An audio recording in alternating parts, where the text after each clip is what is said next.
welcome to Crest. Producer Dodd here to introduce our spring episode and the first of 2026. We're delighted to be able to chat with newly minted Challenger Series hopeful Alys Barton, fresh off her return from the event in Morocco, which sealed her place among professional surfing's upper echelons. This is an achievement as yet unparalleled in British surfing.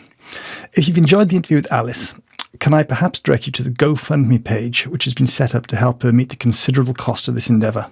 Even the smallest contribution will be an invaluable investment in a big moment in Welsh surfing history.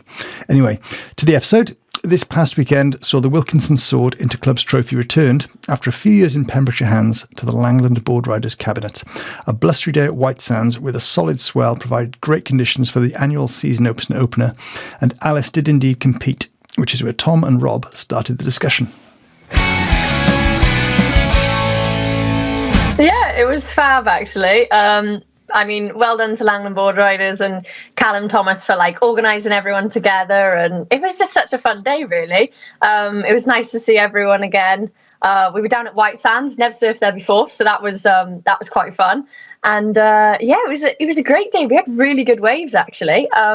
Quite windy, quite big, and then it sort of just found its shape a bit, and the wave was fab. I really enjoyed myself.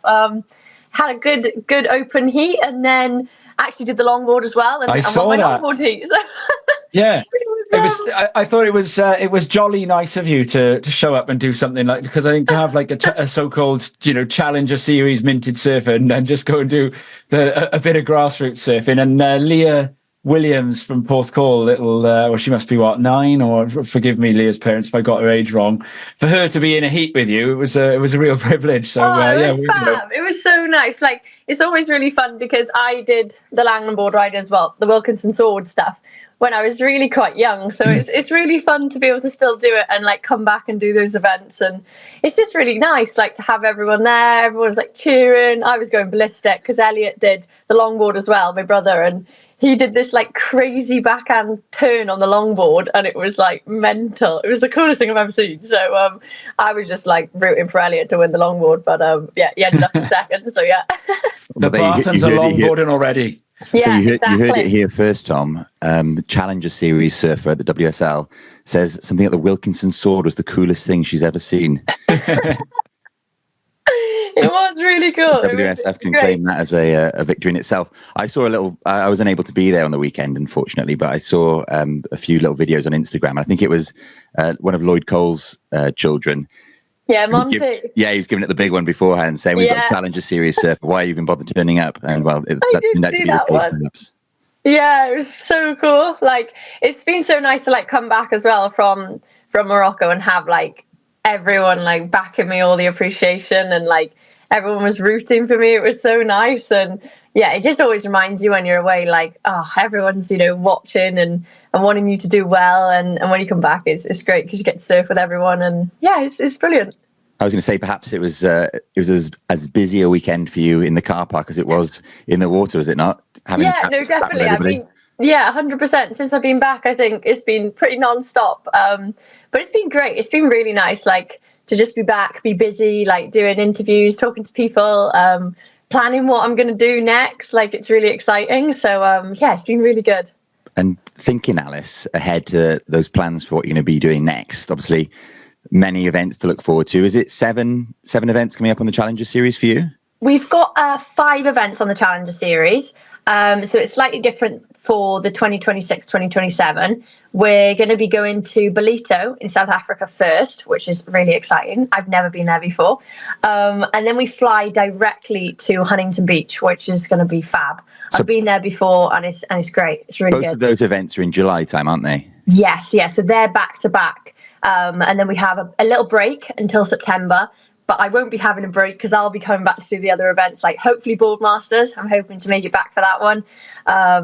See you guys on the beach as well. Yeah, so we'll be looking forward to seeing you there. Yeah, and then we'll have the next one in Brazil. And in between then, I'll do Pantin, and I mean it's non-stop really because it's one after the other really. So much to look forward to, and it's not that far away, is it? 2 months and you'll be back on the road. But ahead of that, what are your plans ahead of that? Training and travel plans? Yeah, well, I mean, I've been busy since I've been back already. I've managed to get quite a lot of training in the last 2 weeks. So, yeah, I've surfed loads. We've had really fun waves, actually.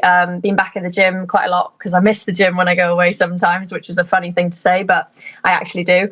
And yeah, it's been really good. It's been nice to be back. I passed my driving test before I went to Morocco, the day before I went. So that was great as well. Oh, yeah, well done. Yeah, no, that was fab. It was actually really good because the 2 weeks I was home before Morocco, all I did was drive. So I didn't even focus on the contest. I just focused on my driving because it was the only time I've been home where I've had like a bit of time to learn. Before that, I'd never tried. So I was like, okay, I'm just going to do it. I'm going to do it before Morocco. I'm going to pass and I'm going to go to Morocco. I'm going to try and win. So that was my plan.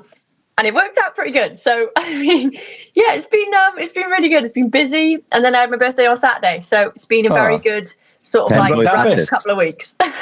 So does that mean then that you, by practicing the driving, you accidentally did what I suppose like in gym training they would call a taper for the Morocco event, where you sort pretty much. Yeah, I think I sort giving all the muscles a rest, and then you just went in fresh. I mean, I don't think I rested that much because I was still surfing and training as much as I could. But yeah, it was pretty good because it kept my mind really busy with the driving. Like I was so focused on learning how to drive that I kind of forgot that I had a contest in like 2 weeks. So it was really practical. Yeah. You do some pretty intense looking stuff in the gym. I remember seeing a video of you doing like 1-footed squats. And I think I felt like my cartilage had gone watching the video, let alone trying one. And has that always been a big thing for you? Yeah, I mean, I've always really liked going to the gym since I'd like started surfing. But I mean, over the past couple of years, I've been working with Ben, lift coaching, and he works with quite a lot of the other boys, which is really nice as well. And he's been fantastic, and we run everything through an app, and it's all online. But we try to meet up as much as we can to do testing. But it's so cool. I think it's like such a good contrast to surfing, and it's like essential. You can't surf and not do it. Like I think it's definitely been like a huge thing for like not getting injured, being like the most powerful, the fastest, the fittest in heats. Yeah. Like it gives you a point of difference as well in competitions, and you mentally feel quite strong going into them. Do you have a Garmin and a Strava and things like that then? You know, I don't have a Strava. I did have a Garmin. I don't use it as much anymore because I literally like to look at all the stats and be like, oh, this is so cool. And then I was like, I didn't really like having stuff on my wrist because when you put a wetsuit on, you just want to like put the wetsuit on. But I had like things on my wrist and I was like, oh, I can't have that anymore. So I took it off. But yeah, I don't know. Like they're quite cool, the watches, but I just prefer to put a Casio on and just like run 20-minute heats when I'm in the water. Nothing too fancy. Let's talk about Morocco then. And, you know, fitness, one thing, yeah, great. But handling pressure and nerves and that great thing in any athletic pursuit of the moment of getting yourself over the line.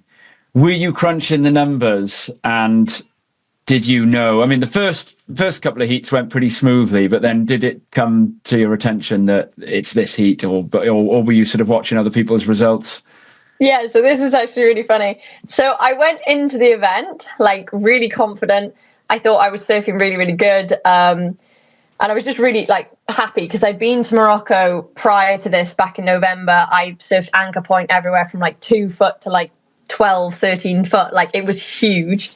So I was like, okay, I can surf all conditions. And I practiced Anza as well. So I went to Morocco feeling really, really good. Surfed the first couple of heats. My first heat, I was a bit shaky. Like actually that was my worst heat I surfed. And because I just hadn't been in a competition since last early September. So it was a long time to not compete. But I found my rhythm a bit and I was really happy with that. And to be honest, the nerves went after the first heat. I relaxed more. The second heat, I had a 9, which was great. And then I kept sort of like building through the heats. And I never looked at the Challenger Series possibility. Obviously I thought about it, but I never looked at the stats. Like my parents, loads of people were looking at it, but I never ever looked because I was like, okay, if you look. Were you stopping them from telling you? Yeah. Oh, Pat and Stan were trying to tell me. And I was like, boys, no, please. Like I was trying to do it because if I got it into my head that there was a possibility, I would have put so much pressure on myself to win a certain amount of heats. So going into finals day, because it was the semi and then the final, the semi in the morning, I was first heat of the day, and I didn't know if I didn't make that heat, I probably wouldn't have made the challenger. So I was like, and I won that. You heat, didn't so I was know. like, yes! But I didn't find out I'd made the challenger until in the presentation after the finals. So I still had no idea. Like, people were saying, like, you've made it, but it wasn't official. And I was like, oh, I don't know. Like, so were you at that point more kind of thinking, oh, I've come second again? I was sort of like, oh, I've come second. Amazing. Great. Like, I was like, oh, I don't know about the challenger. Like, I still didn't think that much, like, oh, I've made it, because I was 12th. Like, when I went into the contest, I was like quite far down. Yeah. So, I mean, I was obviously excited, but I didn't know. And then when Rob Gunning came up to me and he was like, you're on the challenger, I was like, what? And it was like mental. The boys were like going so crazy. And yeah, it was so cool. We were all like stoked. It was amazing. It's quite funny. I've often wondered what the kind of procedure or the protocol is for informing people, because I mean, unlike you, Alys, I'd imagine a fair few people have got their eye on the stats and kind of their requirements, what they need to do to get into it. So it's interesting to see those two different mindsets. But yeah, I was wondering how the official results were delivered, and it's via Rob Gunning, the European Tour manager for WSL. Yeah, I think that Rob is trying to get me to cue him up here, because Rob Blythe does a really good impression of Rob Gunning. Really? I'll only do that to Rob. I'll only do it to his face. Apparently that's enthusiastic as I imagine. He wants to prove that his impression of Rob Gunning is better than Paul Evans's impression of Rob Gunning, which is apparently the best one. I think I've been set up here by Tom, who loves to do an impression of Rob Gunning as well. he's a very good person. That's anyway, something like that.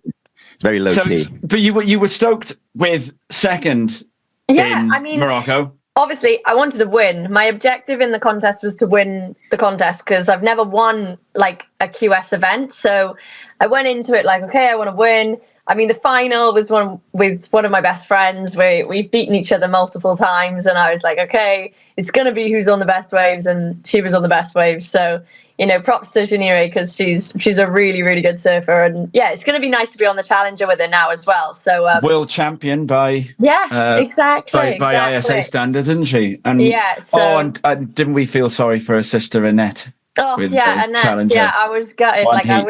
I thought she was gonna just do it, like be on the CT. And I mean, she'll have it though. She's like so talented. So I'm so excited to be like in the pool with those girls though for a chance at the CT now. So yeah.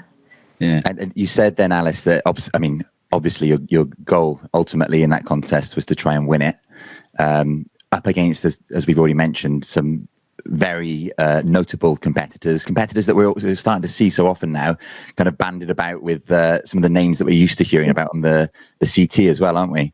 That was, am I right in saying that was your second place in a WSL event? Third or fourth. I've had definitely a couple of finals. So you've had Pantin, had Caparica, and then this was your fourth. Fourth. Lacanau, I was in the semis.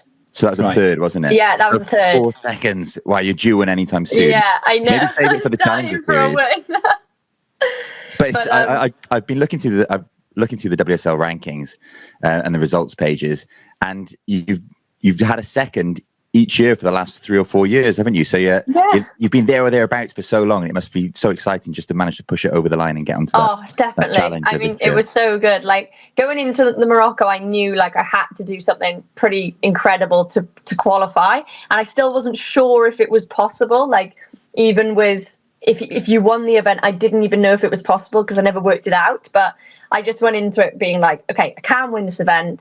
I'm one of the best girls here. Like I can do it. So let's just try and do it. And then, it worked out. And it was really cool. That's certainly the attitude. And the interesting thing, again, from looking at or discussing those different results, so you, Pantin, Caparica, Boardmasters, and now Morocco, 4 different events. And although the waves can be similar on the beach breaks, there's quite often in sport, you see people being repeat winners. Think about McElroy last night at Augusta, repeat winners at the same kind of venues.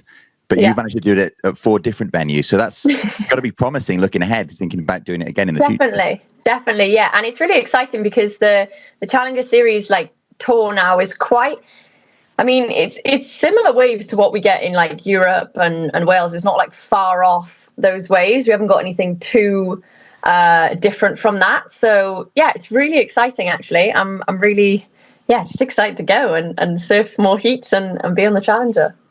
Of course, and it's Tom and I and lots of people listening to this will have remembered you from contests as a young dirt right the way through to now putting it together and making your way onto the Challenger series. What an ascension, I suppose, into the kind of upper echelons of surfing. Really exciting to see for a Welsh person. Yeah, no, it's really cool. I mean, it's funny, like thinking back to like doing the Board Masters, like the junior final. I remember it was like maybe like half a foot, and there was like hundreds of people on the beach. And I remember when I won that, and it was so cool. And it's just strange to think, like, even going back to like doing the UK Pro Surf Tour, like the Welsh Nationals, and now I'm doing the Challenger Series. It's like bizarre, like how far it's all come along. But it's I would like to go back a little bit to how it all began as well, actually, because I think it's standard fare for when somebody comes on to sort of tell us their story. So, at what age did you start surfing, and was it at Langland? That's a good one. So yeah, I started when I was about 12 or 13. It was just about when I was, well, on the cusp of giving up my clarinet career. That's quite old then. Yeah, I know. It's bizarre. Because I'd played clarinet all the way through school. And I had my teacher, Mrs. Gibbs, and she lives in Gowerton. So she literally taught me clarinet forever. And then one day I turned up to her lesson and I went, I don't want to play clarinet anymore. I want to be a surfer. And she went, what? So, it's the natural progression, really, isn't it? Clarinet into surfing. Exactly. Hey, I got a grade 1 clarinet. Really? I remember, yes, and then I said no to it a bit earlier than you, I think. You've got a perfect name for a signature board model. Then, if you're going to bring it out, it could be the clarinet or something. Yeah, that could be very cool. Yeah, but no, I was really into music. I really enjoyed playing music, and I still do now. But it was like really bizarre. I just sort of.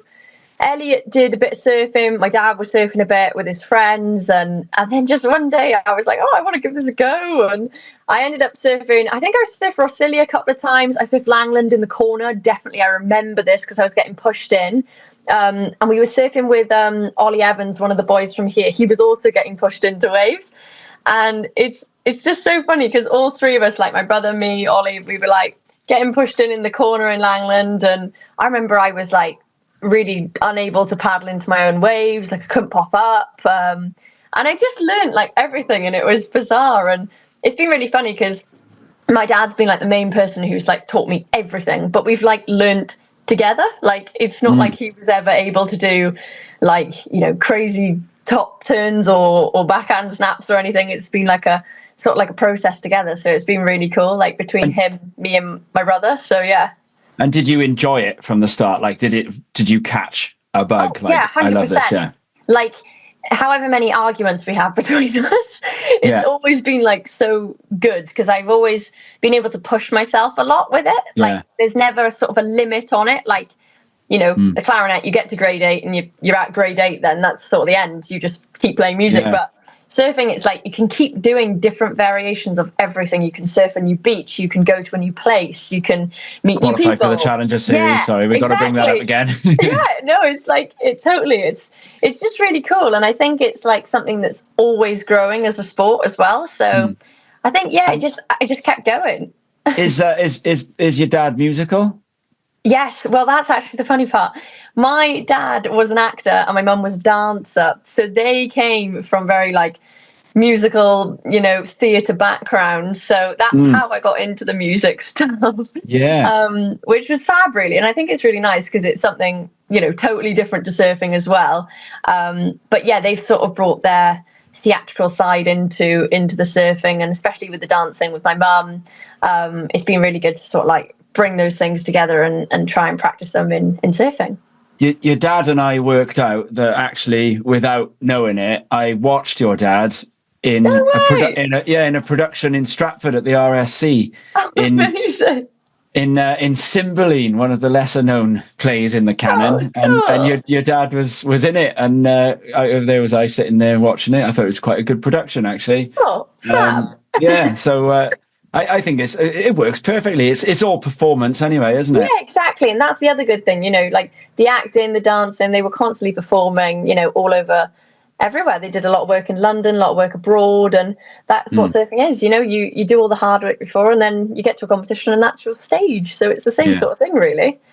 And you got competitive pretty quickly, though. Like, I reckon 100%. By about 12 or 13, I remember going down to a heat in Fresh with my partner, Bridge, and we'd looked at the list of names on the heat sheet, and she'd picked the girl she needed to beat, and then, like, she went out, and then I was like, oh, there was this girl called Alys in the Whitewater who did about 10 re-entries on a wave just then. I think you got knocked out. And it was like, and then I remember seeing you up in Snowdonia not long later at one of the UK Pro Tours. So cool. That must have been young, like we were 13. I honestly, I saw the videos on the laptop the other day, and it's so funny. I must have been like 13. Yeah. Maybe I was going on 14 by that point probably, but yeah, it was crazy. It's so fun to watch. And then as you got older then into the teenage years, you've signed whatever the right word is. You're surfing with Surfing England and training with those guys, and they've made a really big impact on your progress then. Yeah, definitely. Yeah, because when we sort of like, as I got a bit older, we found that there wasn't too many girls around my age surfing, at home here, really. And there wasn't anyone apart from Elliot and Patrick and Logan that were sort of able to push me in that way and have sort of a girls' surf environment around me. So it was really nice to actually have that sort of like team feeling as girls growing up. And I think that was really good for me because I managed to sort of like make a lot of friends. We got to, be in relative competitions together. Yeah. There was a lot more consistent training at the time. So I think it really helped me when I was younger just to sort of like enjoy the experience a lot more. Because I think being, back in Wales at that time, there just wasn't the girls around. So you'd be with the boys all the time, which I absolutely love. The boys are brilliant and they push me the hardest. But it's like, it was also nice to have that difference every so often to be. So I suppose, you've got to win your titles against like Lauren Sandon, Belle Bettridge, Tegan Blackford, or is Tegan the older one? And others. Yeah. Yeah, and it was great because it sort of led me into, competing on the UK Pro Surf Tour stuff. We had girls like Ellie Turner, Lucy Campbell, and I was like looking up to them at the time. So that was great. And yeah, I think it just really helped my progression to have that sort of like consistency with the training and the opportunities to go on different training camps. So it was fab really. And I think, it's nice to just have that opportunity to train with better surfers all the time, really. You look for that, just to improve in all areas you're surfing. And then the GB squad, or the development squad, that got set up as well. And they took you to some pretty good training grounds. You've spent some time on the Gold Coast and things like that. Just talk to us about, the coaches and the program and the contribution that made as well. Yeah, so the GB setup has been fab, really. We had some amazing opportunities to go and compete in go and train in Australia. We did some camps in Portugal, some bits in France. We've been exposed to some really, really good waves, which I think was a really, really good decision from them. They also, kitted us out with boards, trying different boards, which was fantastic because we got to really dial in our quivers and see what kind of boards we like and try boards from Australia, which is, amazing. And that really helped me a lot because I just hadn't had that experience on other boards really. So that was fab. And yeah, it was really nice. It was a really good time to sort of like train really hard. We put a lot of hard work in. We worked with Luke Dillon. We had Mick Kane. Mick Kane's now the head of it. So he runs it now. So yeah, it's been a really, really good experience really with them. And the opportunities have been fab to train. I just remember going to Australia and sharing the house with Pat and Stan, and we'd have such a laugh because I'd be in bed by 7:30 every night and they'd be going, "What is Alys doing?" And I'd try and pre-cook and meal prep everything I did so I could, because we'd train such long hours. We'd do from like a 4:30 wake up until like 5 in the afternoon, and it would be like long days of training. But it was amazing. It was really good. But sharing a house with those two was quite comical, I must say.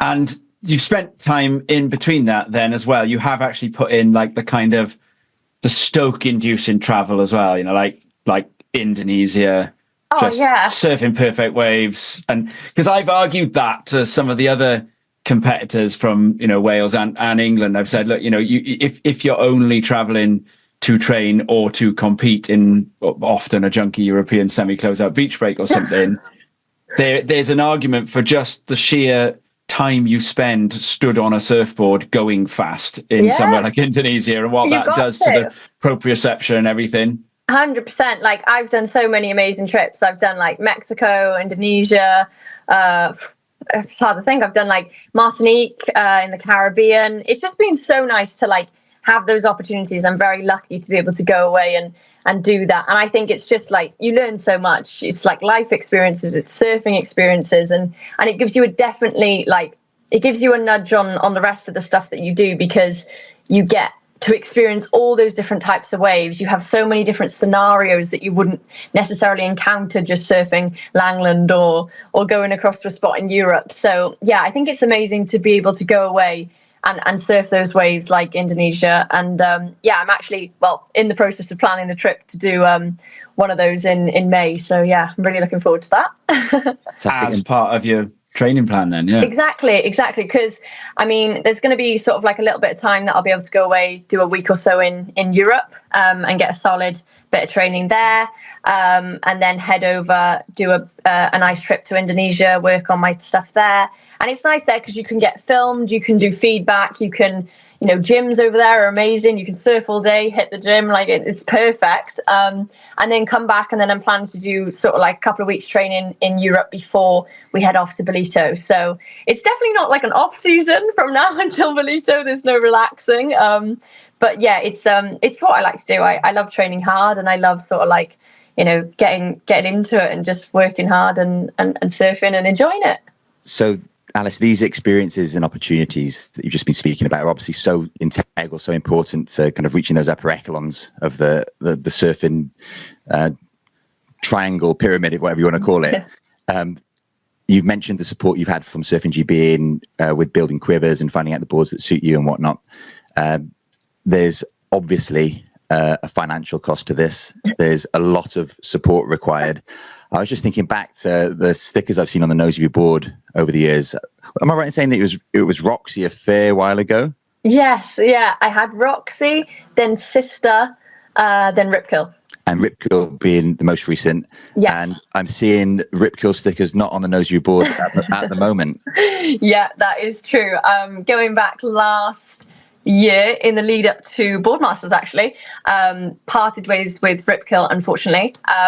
It was a great couple of years with them, and they were a really nice brand to work with.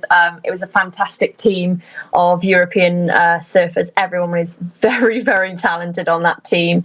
It was just unfortunate to sort of miss out on the opportunity for the next couple of years, especially now that I qualified. That would have been very helpful to still have them on board. I'm hopeful that they're kicking themselves now. But it's a cutthroat world, isn't it? There's very fine margins and difficult decisions to be made. But do you have any plans, anything for the future that you're looking forward to? Use this air as an opportunity to sell yourself. Yeah, I mean, I'm really excited to sort of like explore the future opportunities. My nose of my board is very, very large and a big space right now. So. And I can say this to any prospective sponsors out there, it goes vert an awful lot. Yeah. Yeah, at the moment it's looking pretty sparse on my board, but no, I've definitely got a couple of good people backing me, and I'm really grateful that those people have stuck with me over the years. So I'm very lucky to have that support, and I'm just really excited to see what happens. The Morocco was a fantastic event, and I'm really stoked to have qualified for the Challenger and to be the first British to do it. So yeah, hopefully someone can see the value in that and jump on board. And yeah, it's not just the surfing. I do like to talk as well, and most people can't shut me up. So yeah. No, we've got no plans to do that. Let's talk though before it will have happened by the time this airs. But let's talk about the idea that there's a fundraiser happening then. So the club are getting behind you a little bit as well. Yeah. And do you know what's planned for that? Yeah, so the fantastic Langland Board Riders, my local club, is amazing, and they have organised a fundraiser this Saturday, the 18th, which is going to be fantastic. We're in the doghouse in Mumbles, and yeah, we're going to bring everyone together to celebrate the Challenger, celebrate the sword coming back to Langland. We're going to have a great night, just everyone just being there, seeing everyone's face. It's going to be great. And yeah, hopefully going to raise a bit of money towards the Challenger series, which will be fantastic and a massive help to me, really. And is the plan to put together some kind of GoFundMe or something, so that if any of our listeners are listening and they want to Definitely, yeah. We'll have something up online that if you can't make the Saturday, or if you want to make a donation sort of close to the Challenger, yeah, that would be fantastic. We'll have that up hopefully on my Instagram in the next couple of days. So yeah, it'd be amazing if anyone is feeling generous for that. Let's just finish off by getting as excited as we can about it all then, because so it's a bit of training in the meantime, and then Belito. You said you haven't been there before. Yeah. I have been to Belito. Oh wow! It's a great place. I got really. What's it like? Tell me everything. Beautiful, yeah, really beautiful. Punchy. Really? Can get really gnarly really quickly. Yeah, I got absolutely annihilated on a wave there. This probably hasn't happened to you guys that often, but it was like I pulled into a wave and it backwashed. Oh no! Which suddenly made the lip like smack shut, and I was so I suppose this would be my one tip would be, maybe things are different now. This was 20 years ago. Like, don't maybe be careful about buying boards out there, because I bought a board in the surf shop at the time. It was £10.50 to the pound. So I think the board had cost me like about £100 or something. It was brand new, and this wave smacked me, and it smacked my foot through the deck of the board, and the fiberglass like cut because I was in shorts, my fiberglass like cut the shin all the way up because my foot. Oh my gosh! And this wave was about 3 feet. But yeah, no, it's a really it's a really beautiful place. And when you're going, is it June, July? July. It is 12th of July is the contest when it starts. Yeah, so it'll be cold in the night and then it'll get warm in the afternoon. So planning what wetsuit to wear based on the times of day, I suppose. Well, remember Alys is flying straight from Belito to Huntington as well, so she's got to either plan very effectively or perhaps have a bigger suitcase. Yeah, bigger suitcase, maybe 2 suitcases for boards. I'm not quite sure yet, but yeah. You've surfed at Huntington quite a few times, haven't you? And competed there. Yeah, I've done a couple of the ISAs there, so it's been. I'm definitely familiar with it, and I quite enjoy Huntington. It's great. It's similar to it's a bit like Langland on the best day of the year. So yeah.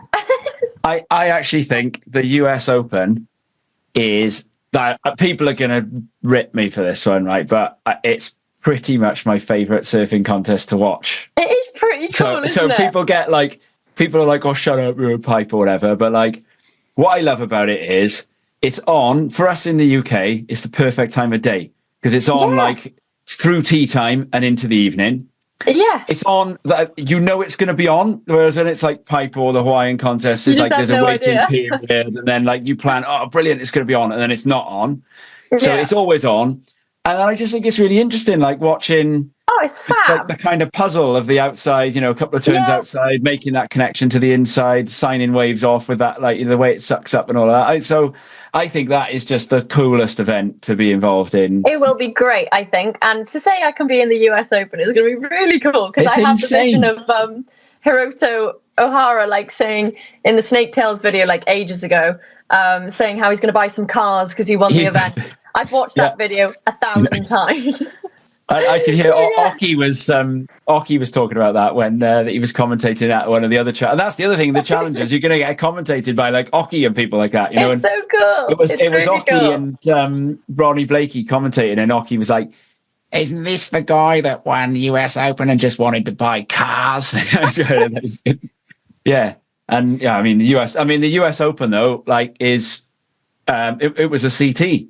Yeah, for years and years and years, you look at that trophy, it's got Lisa Anderson's name on it, it's got Lane Beachley's name on it. It'll have, I'm pretty sure Carissa Moore has won it before. Yeah. On the men's side, the legendary events like the Shane Besh and Kelly Slater Snake in the 90s and things like that. So, the Oki Tom Curran final, and there was a riot even in the 80s at the US Open.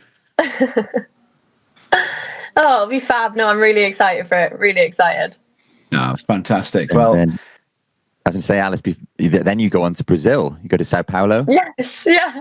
Go to Brazil. I mean, I've been to Brazil a couple of times and I absolutely love it there. The steak is amazing. The food is amazing. I just love Brazil. It's fantastic. So into Brazil, is it 1 or 2 events in Brazil? One in Brazil. Sao Paulo, and then we come back to Portugal. To Ericeira. And then we go to Australia next year. to finish in Newcastle, right? Yeah, to Newcastle. Wow, how exciting. All to look forward to. I'm very excited.